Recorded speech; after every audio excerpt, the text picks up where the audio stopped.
Hola a todos, hoy vamos a comenzar la resolución del examen de convocatoria de la segunda semana de febrero de la asignatura Funciones de una variable 1 de grado en Matemáticas de la UNED. Y este examen corresponde a la segunda convocatoria de febrero del curso 2020-2021. En el primer ejercicio nos dan un cálculo de límites y lo que vamos a hacer para resolverlo es comenzar reescribiendo el límite que tenemos aquí. Entonces, comenzamos reescribiendo el límite del siguiente modo.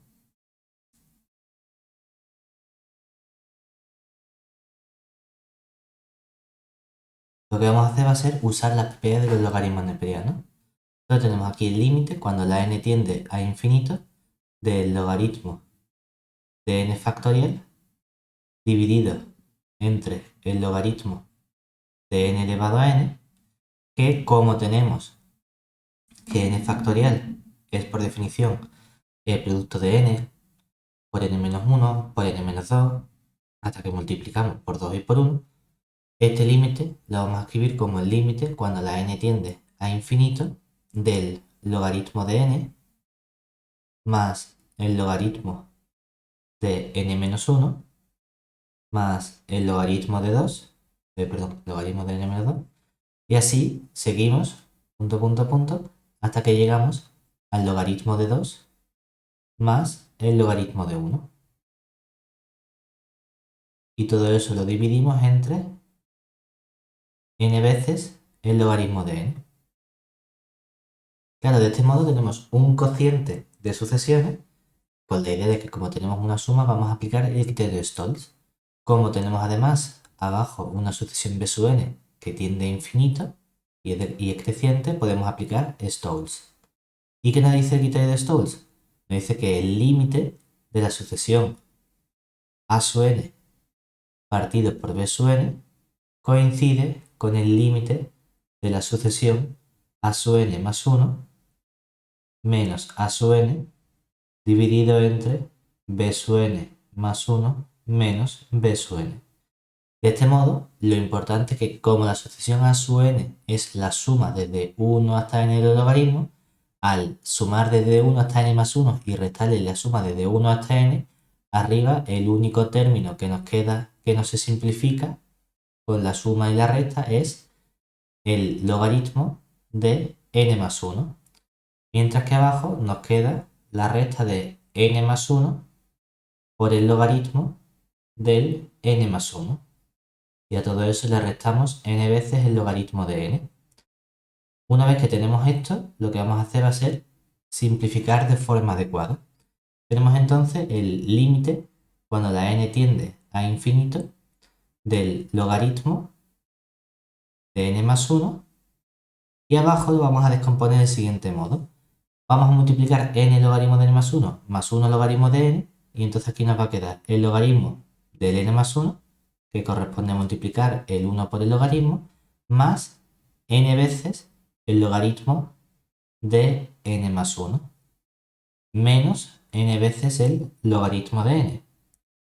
¿Por qué? Porque entonces, volviendo atrás con las propiedades de los logaritmos, esta parte de aquí, el n lo puedo meter dentro como exponente, el n lo puedo meter dentro como exponente, y como tengo una recta se convierte en un cociente. Es decir, esto se convierte en el límite de n más 1 partido por n, todo eso elevado a n. Pero precisamente esto es lo mismo que n entre n, 1 más 1 partido por n, todo eso elevado a n. Y resulta que sabemos que esta parte, cuando la n tiende a infinito, 1 más 1 partido por n elevado a n tiende a e, entonces esto tiende al logaritmo de e, que sería 1. Por lo tanto, lo que vamos a hacer va a ser sacar factor común la parte más grande, que sería el límite del logaritmo del n más 1. Nos queda así el límite cuando la n tiene infinito. Saco un logaritmo de n más 1 factor común, saco un logaritmo de n más 1 factor común. Entonces arriba nos queda simplemente un 1 después de simplificar. Y abajo nos queda 1 más el logaritmo de esta expresión, que sería 1 más 1 partido por n, todo eso elevado a n, y todo eso dividido entre el logaritmo de n más 1. Y lo que observamos es que como la parte de arriba converge a 1, entonces el logaritmo de n más 1 tiene infinito, el límite que tenemos aquí es 1 entre 1 más 1 partido por infinito, que sería 0, y entonces nos queda simplemente 1. Y con esto tenemos listo el primer ejercicio. Vale, vamos a ver ahora el siguiente ejercicio. En el ejercicio número 2 nos dan aquí un ejercicio con la función parte entera. Y lo que vamos a hacer primero es estudiar el comportamiento que tiene la parte entera. Entonces, observemos que cuando la x, por ejemplo, como queremos estudiar los límites laterales, cuando la x tiende a 1 por la izquierda, entonces resulta que la parte entera de x es igual a 0 para todo x que yo coja a partir de un cierto elemento x sub 0 y 1. Es decir, que a partir de un cierto término existe un punto x sub 0 menor que 1, tal que cuando nosotros estudiamos la parte entera de x es constantemente 0 para todo elemento x, de modo que x sub 0 es menor que x menor que 1. Análogamente,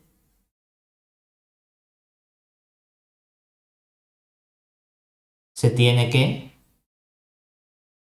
si x tiende a 1 por la derecha, entonces existe un cierto punto x sub 0 que es mayor que 1, tal que la parte entera de x es constantemente 1 para todo x, de modo que se tiene que 1 es menor que x sub 0. Con esta apreciación podemos escribir los límites laterales del siguiente modo. Entonces, podemos estudiar los límites laterales del siguiente modo.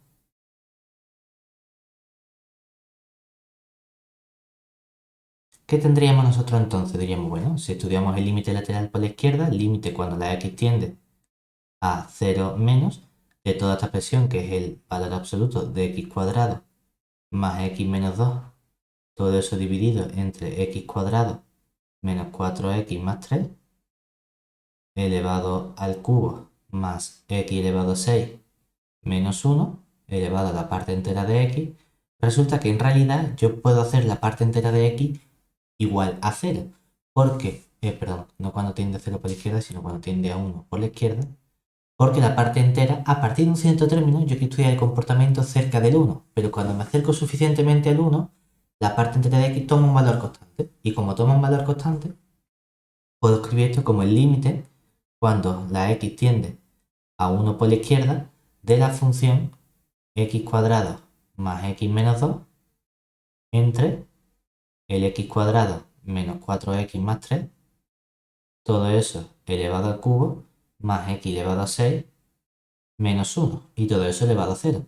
Claro, pero resulta que cuando tenemos algo elevado a 0, y este algo todavía no hemos tomado límite, nos queda que eso es precisamente 1. O sea que esto se convierte en la constante 1, y el límite de una constante es la propia constante. Muy bien. Por otro lado, vamos a ver qué pasa cuando estudiamos el límite por la derecha. Entonces aquí vamos a tener que el límite cuando la x tiende a 1 por la derecha de este valor absoluto del x cuadrado más x menos 2 dividido entre el x cuadrado menos 4x más 3, todo eso elevado al cubo, más x elevado a 6 menos 1, todo eso elevado a la parte entera de x. En este caso tenemos que la parte entera va a tomar el valor constante 1. Por tanto, podemos escribir simplemente límite cuando x tiende a 1 por la derecha de la función x cuadrado más x menos 2 dividido entre x cuadrado menos 4x más 3 al cubo más x elevado a 6 menos 1. Y todo eso elevado a 1. Ahora observamos que estos polinomios factorizan del siguiente modo. Cuando tengo x cuadrado más x menos 2, este polinomio factoriza como x menos 1 que multiplica a x más 2. Mientras que por otro lado el polinomio x al cuadrado menos 4x más 3 factoriza como x menos 1 por x menos 3. Por lo tanto, puedo simplificar en el cociente el término x menos 1 con el término x menos 1 y este límite nos quedaría simplemente como el límite cuando la x tiende a 1 por la derecha del valor absoluto de la función x más 2 dividido entre x menos 3, todo eso elevado al cubo, más x elevado a 6 menos 1. Pero este término ya no presenta problema, entonces simplemente podemos sustituir y aquí nos quedaría valor absoluto de 1 más 2 al cubo, dividido entre valor absoluto de 1 menos 3 al cubo, más 1 elevado a 6 menos 1, que 1 elevado a 6 menos 1 nos da simplemente 0, y ahora cuando hacemos 1 más 2 al cubo sería 3 al cubo, que es 27, mientras que abajo nos queda 1 menos 3 sería menos 2, al cubo nos queda, como es un valor absoluto, nos queda el absoluto de menos 2 sería 2, pues 2 al cubo, que es 8. El problema es que estos dos límites no coinciden. Entonces, como los límites laterales no coinciden, ¿qué podemos hacer? Bueno, pues podemos afirmar que no existe el límite en x igual a 1. Muy bien, pues si tenemos listo este ejercicio. Vale, vamos al siguiente. Sería este ejercicio con continuidad de funciones, tratando funciones definidas a trozos y queremos estudiar la continuidad. Entonces vamos a comenzar viendo qué le pasa a la función a, ¿de acuerdo? Perdón, a la función f. Entonces, veamos cada trozo por separado, es decir, tanto si la x es menor o igual que 1, como si la x es mayor o estricto que 1, tenemos que f es continua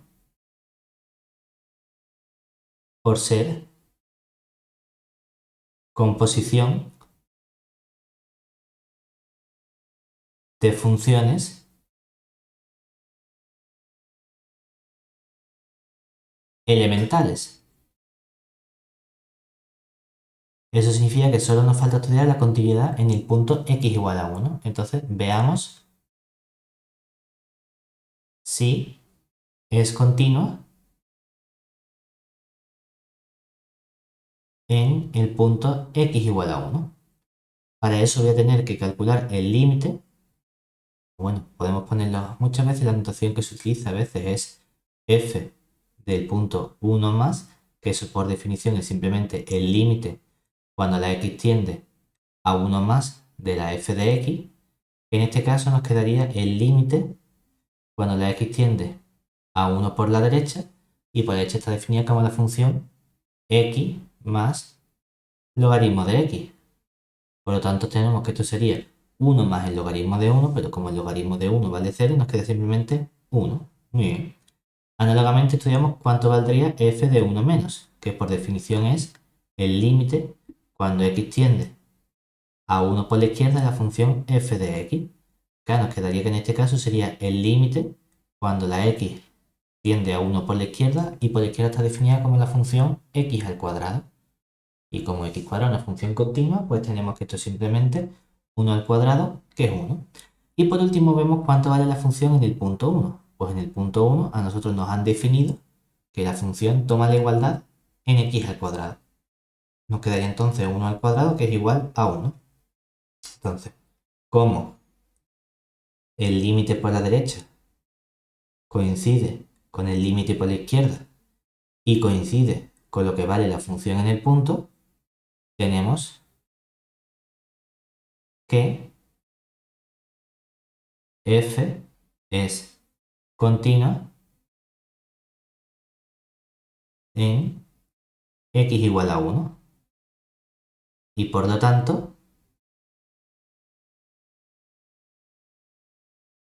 en todo R, porque ya hemos visto que antes la función era continua en todo R menos 1 por ser composición de funciones elementales. Ahora, análogamente,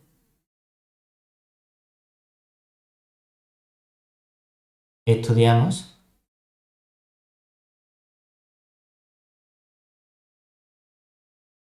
la continuidad de G. Entonces, tanto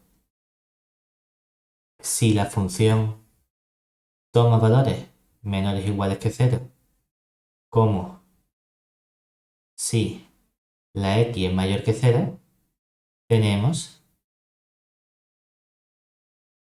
que G es continua por ser composición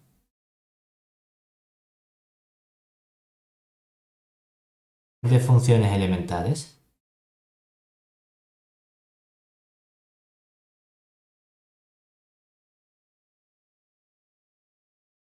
Entonces lo que nos falta ver a nosotros es qué pasa en el 0. En x igual a 0, estudiamos cuáles serían los límites laterales y el valor de la función en el punto. Entonces por un lado tendríamos que, ¿cuánto valdría g de 0 más? Pues sería por definición el límite cuando la x tiende a 0 por la derecha de la función g de x, que nos quedaría entonces el límite cuando x tiende a 0 por la derecha, y por la derecha de 0 está definida como la función seno de x dividido entre x, y nos queda simplemente que este es un límite conocido que toma el valor 1. Por otro lado, g de 0 menos sería el límite cuando la x tiende a 0 por la izquierda de la función g de x, que eso sería el límite cuando la x tiende a 0 por la izquierda, y aquí tenemos la función es e elevado a x, por lo tanto nos queda e elevado a 0, que es también 1. Y además tenemos que g en el punto 0, en la igualdad, está definido precisamente como e elevado a 0, que nos queda 1. Entonces, como g de 0 más límite por la derecha coincide con el límite por la izquierda, que coincide con el valor de la función en el punto, tenemos que nuestra función g es continua en x igual a 0. Y por lo tanto,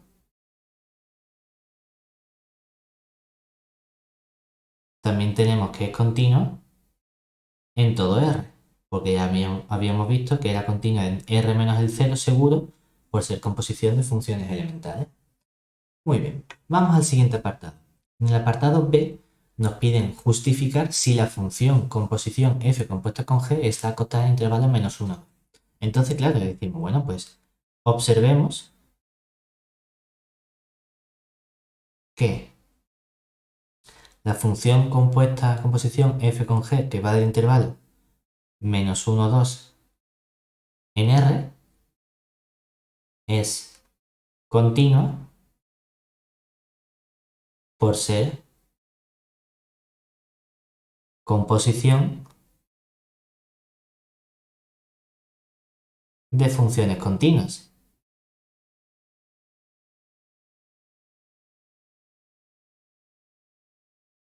Pero es que además podemos afirmar más porque tenemos información sobre el intervalo menos 1, 2. Y es que como menos 1, 2 es un compacto, tenemos que f también es uniformemente continuo.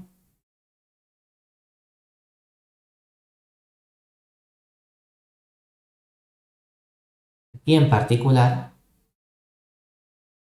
si tengo una función uniformemente continua en un compacto, tenemos que es acotada. Porque por el teorema de Weierstrass la función alcanza su máximo y su mínimo en el intervalo menos 1, 2 y por lo tanto no puede tomar un valor infinito. Por lo tanto, tenemos acotación de nuestra función. Perfecto. Una vez que ya tenemos el apartado B listo, vamos a ver ahora qué pasa con el apartado C. Entonces, para el apartado C nos piden probar que existen dos puntos x1 y x2 en el intervalo 1e cuadrado, tales que toma estos dos valores. Y vamos a volver a usar la continuidad. Entonces, observemos cuál es el valor que toma la función en los extremos del intervalo. ¿Qué tendríamos nosotros ahora? Bueno, pues formalmente diríamos, bueno, si teníamos que escribir el límite cuando la x tiende a 1 por la derecha, porque esto es un abierto, no es encerrado, bueno, no pasa nada porque en realidad la función es continua, esto coincide con lo que vale la función en el punto 1 y esto es simplemente 1, ¿vale?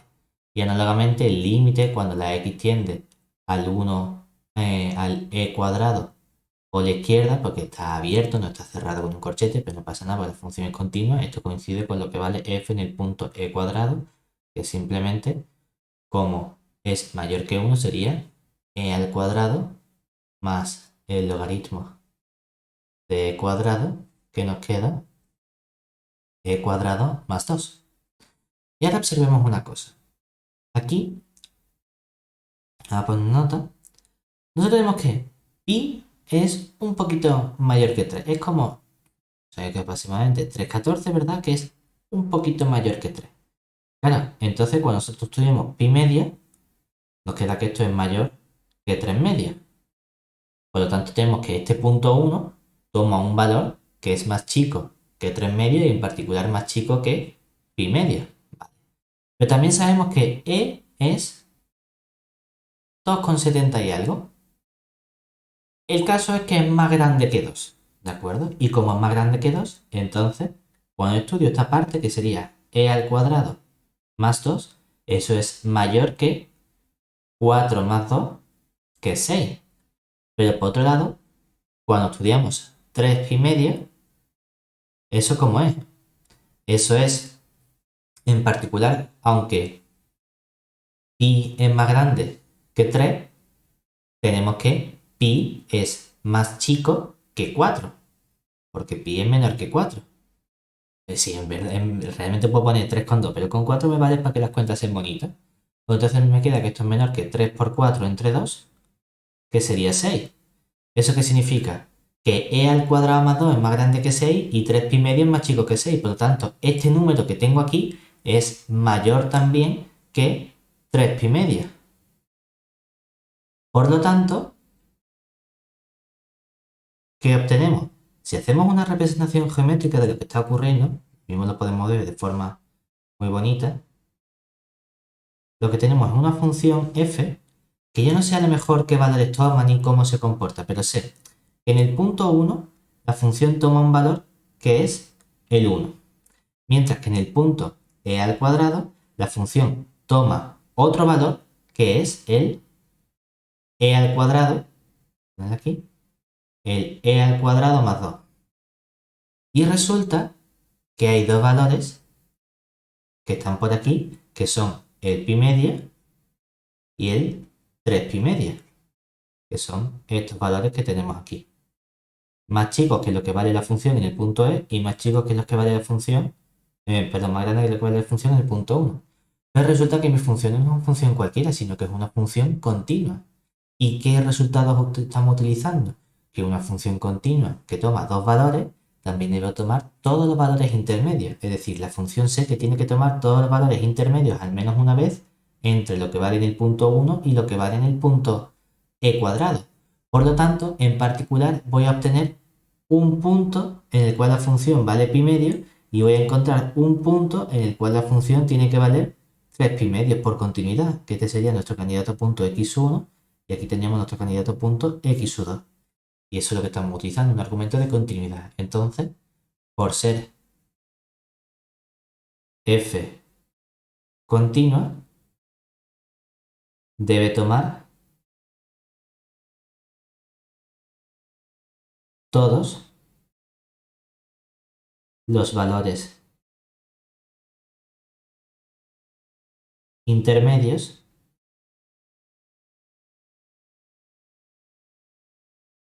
entre f de 1, que vale 1, y f de e cuadrado, que vale e al cuadrado más 2. Por lo que, en particular, existe un valor x1 y un valor x2 en el intervalo 1 e cuadrado, tales que se tiene que f de x1 toma el valor pi medio y f de x2 toma el valor 3 pi medio. Muy bien, y con esto tenemos el apartado C completo. Vamos a ver ahora qué pasa con el apartado D, porque en el apartado D vamos a usar el apartado anterior. ¿Y entonces qué hemos visto? Bueno, pues sabemos que existen dos valores x1 y x2 pertenecientes al intervalo 1e cuadrado, tales que f de x1 toma el valor pi medio, mientras que f de x2 toma el valor 3 pi medio. Claro, pero entonces, ¿qué pasa cuando estudio la composición? Que si yo estudio quién sería la composición de f con g en el punto x1, esto me daría g de f de x1, o lo que es lo mismo, g en el punto pi medio, que g en el punto pi medio está definida como el seno de pi medio dividido entre pi medio, pero el seno de pi medio vale 1, por lo tanto esto me queda 1 entre pi medio, que sería 2 partido por pi, que es una cantidad positiva. Pero por otro lado, cuando estudio la composición de f con g en el punto x2, esto nos daría g de f de x2, que sería g de 3 pi medio. Pero ahora cuando estudiamos g de 3 pi medio nos queda el seno de 3 pi medio entre 3 pi medio, que nos quedaría menos 1, entonces el menos 2 pasa para arriba y nos queda menos 2 dividido entre 3 pi, que es un valor negativo. Entonces de nuevo, como la composición de f con g es continua, sabemos que por el teorema de Bolzano debe existir un cierto x0 que esté entre el intervalo x1 y x2, suponiendo que el x1 sea más chico. Si no, también podemos decir, bueno, el punto x0 está entre el x2 y el x1, si el punto x2 es más chico, tal que la composición de f con g en dicho punto x0 toma el valor 0. Y como el intervalo x1, x2 está contenido en el intervalo 1 e cuadrado, tenemos que hay un punto x0 del intervalo 1e cuadrado, de modo que la composición se anula. Y con esto tenemos este ejercicio listo. Vamos ahora al siguiente ejercicio. Aquí nos pide un ejercicio que parece más geométrico, hallar la dimensión del rectángulo de área máxima que tiene un lado sobre el eje X y está inscrito en este triángulo. Entonces lo que vamos a hacer va a ser tratar de hacernos un dibujo para orientarnos. Entonces, podemos representar la situación que tenemos. Entonces decimos, bueno, pues vamos a dibujar aquí nuestro triángulo grande, a ver si es posible. Tenemos aquí la Y, aquí la X.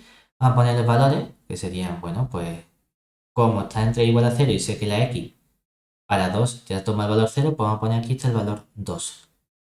¿Sí? Valor X igual a 1, X igual a 2. Estos son los dos valores que me interesa estudiar. Y entonces, ¿qué observamos? Bueno, pues que los valores máximos que vamos a tomar aquí son también el 1 y el 2. Entonces vamos a poner aquí hasta 2 y aquí el 1. Entonces veamos, ¿qué pasa cuando la X toma el valor 1? Claro que para X igual a 0 tengo siempre una recta horizontal que es la Y igual a 0. Que esto me daría un lado de mi triángulo igual a 0. Luego tengo otro lado que corresponde a la recta igual a X, es decir, en el 1 vale 1, en el 2 vale 2 y tengo entonces esta recta de aquí que sería la Y igual a X. Punto gordo para que pase. Y luego tengo la recta y igual a 4 menos 2x, que en el 0 valdría 4, estaría por ahí arriba. En el 1 valdría 4 menos 2, que sería 2. Y en el 2 valdría 4 menos 2 por 2, que sería 0. Entonces sería una recta que pasaría por estos dos puntos. Un poquito... no, perdón. En el 1 vale 4 menos 2, que es 2, exactamente está aquí.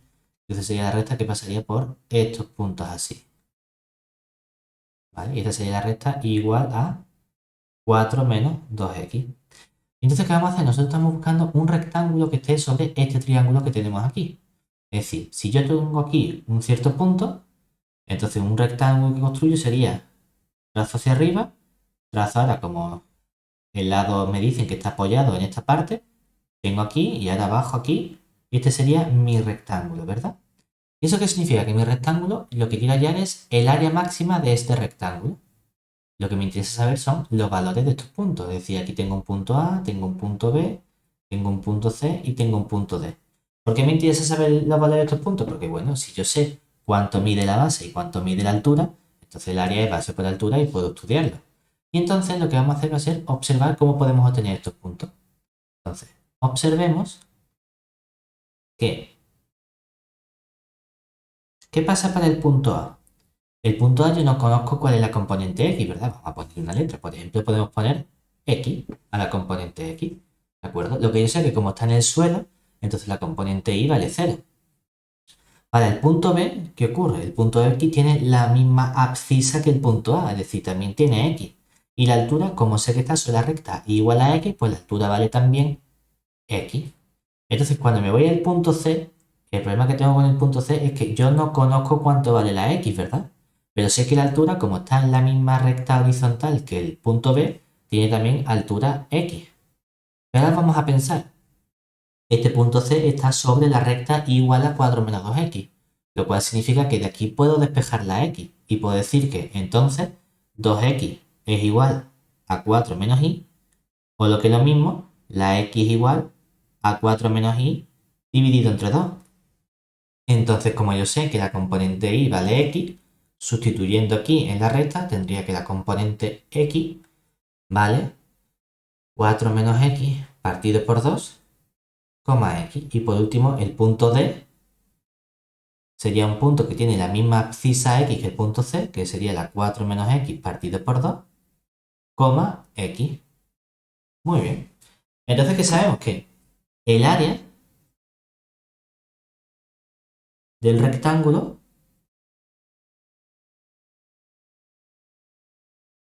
viene dada por área de x, por ejemplo, que sería la función, la base, ¿verdad? ¿Cuánto mide la base? La base es la componente x del punto D menos la componente x del punto A. Es decir, tendría el 4 menos x partido por 2 menos x.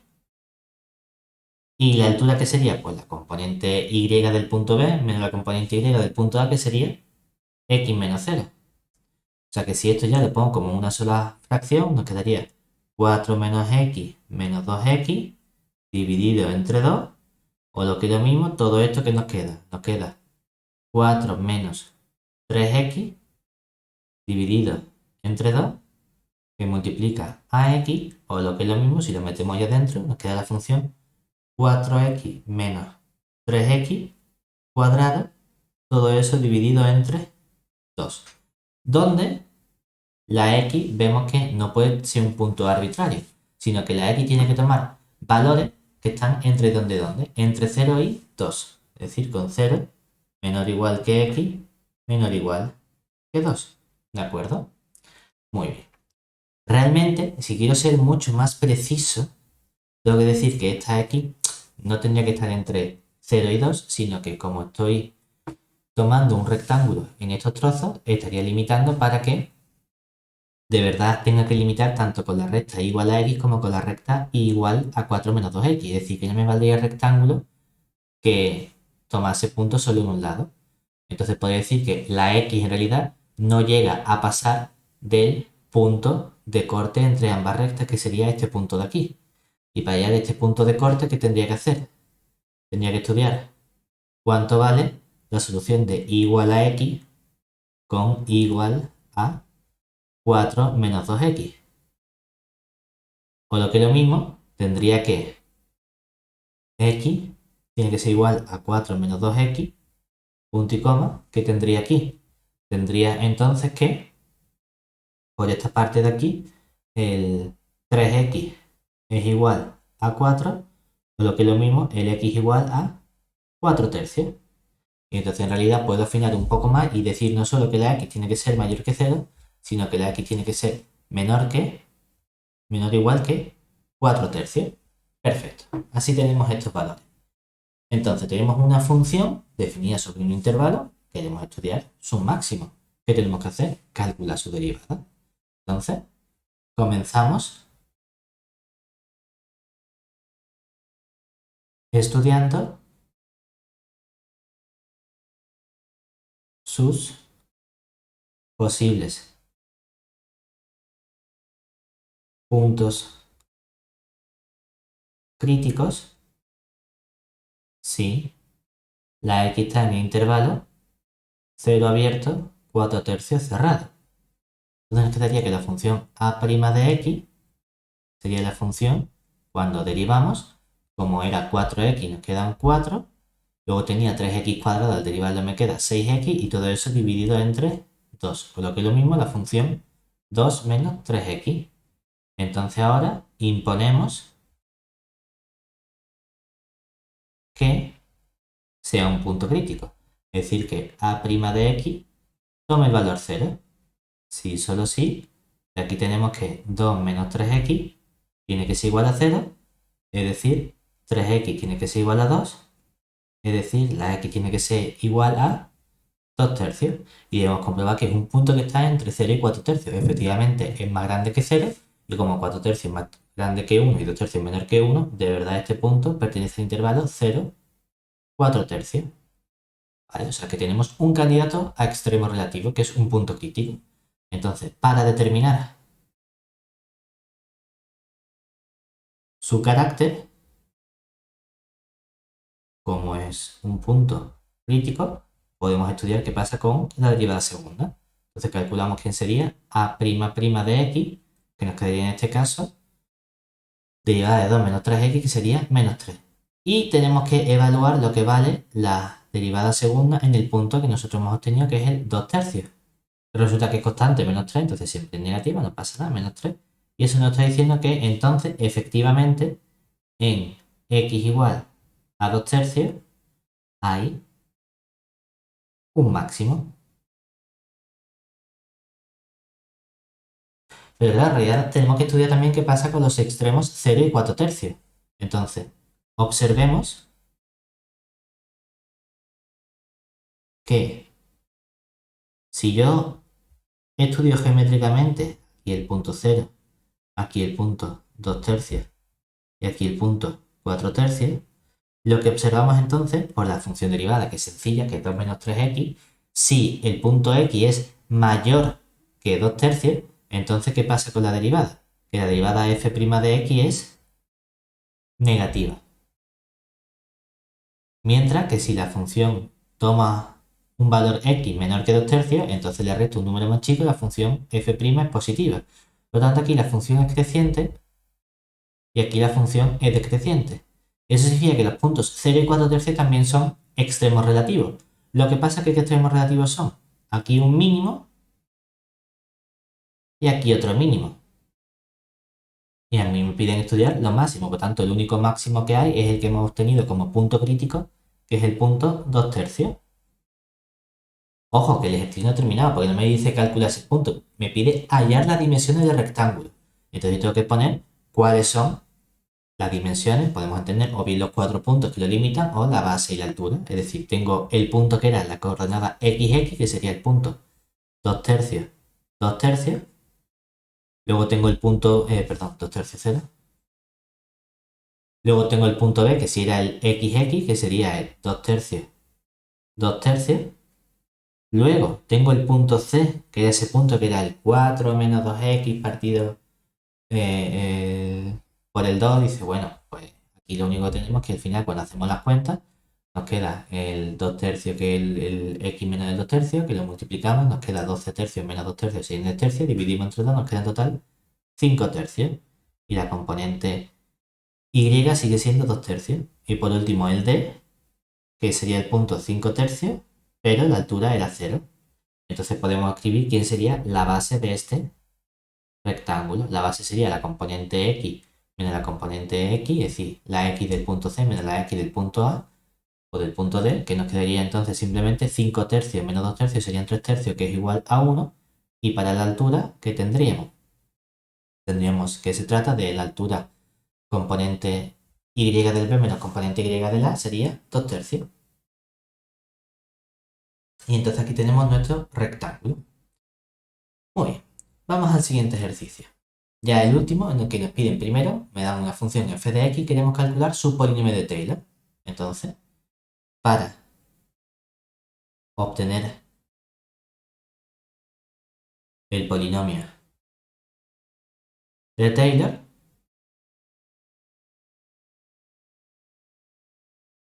calculamos las derivadas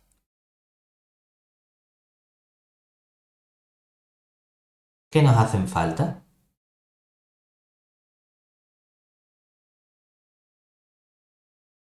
Entonces, comenzamos calculando quién sería la f' de x.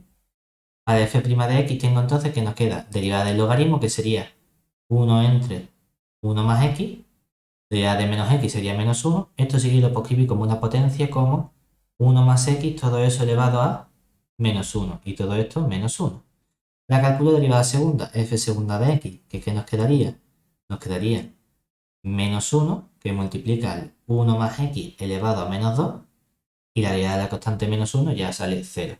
Y por último la f tercera de x, que nos quedaría menos 1 menos 2 por el 1 más x, todo eso elevado a menos 3. Evaluando en los puntos,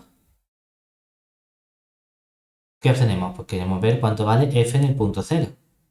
Claro, pero f en el punto 0 sería el logaritmo de 1 más 0 menos 0, que es el logaritmo de 1, que sale 0. Y cuando estudiamos f' en el punto 0, nos queda 1 más 0 elevado a menos 1, que sería 1 menos 1, que vuelve a ser 0. Y cuando calculamos f segunda de 0, ahora sí nos queda menos 1, que multiplica al 1 más 0 elevado a menos 2, que es 1 por menos 1, nos queda menos 1. Y por último, f tercera de 0, que sería el menos 1 por el menos 2, por el 1 más 0 elevado a menos 3, que sería 1 elevado a menos 3, que es 1, menos 1 por menos 2 nos queda 2. Muy bien, por lo tanto, podemos calcular quién sería este polinomio de Taylor de grado 3 de nuestra función.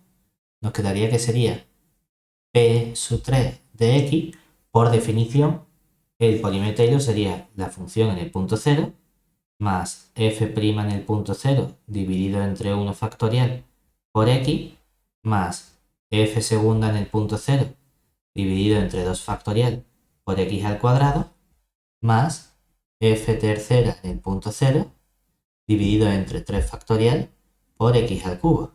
Y ahora cuando simplificamos los términos, ¿qué nos queda? f0, 0, f'0, 0, nos queda simplemente el menos 1 partido 2 factorial, que es 2 por x al cuadrado, más la f3, que sería 2 dividido entre 3 factorial, que sería 6 por x al cubo. Podemos simplificar todo esto simplemente como menos x al cuadrado dividido entre 2 más x al cubo dividido, y 2 sextos se simplifica como un tercio, entonces dividido entre 3. Y aquí tenemos nuestro polinomio de Taylor de grado 3 de la función logaritmo neperiano de 1 más x menos x. Muy bien, y lo interesante es que podemos utilizar los polinomios de Taylor para el cálculo del límite. Entonces, aquí en el apartado B podemos usar el cálculo del polinomio de Taylor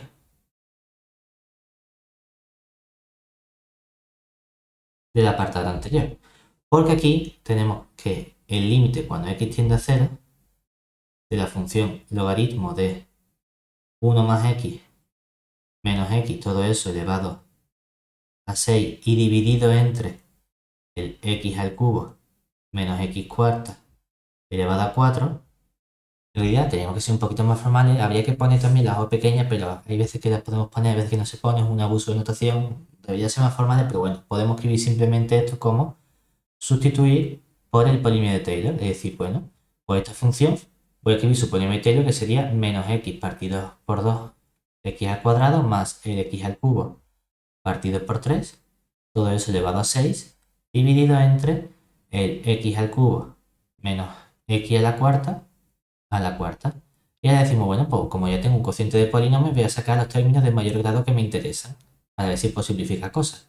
Como tengo un x cuadrado, voy a sacar la x cuadrada factor común y así nos queda x elevado a 12, porque está elevado al cuadrado y elevado a 6, y dentro nos quedaría simplemente menos un media, más, como he sacado una x cuadrada del x cubo, me queda simplemente una x tercio, todo eso elevado a 6. Y abajo tengo un x cubo que puedo sacar factor común, pero como está elevado a 4, sale elevado a 3 por 4, que sería 12.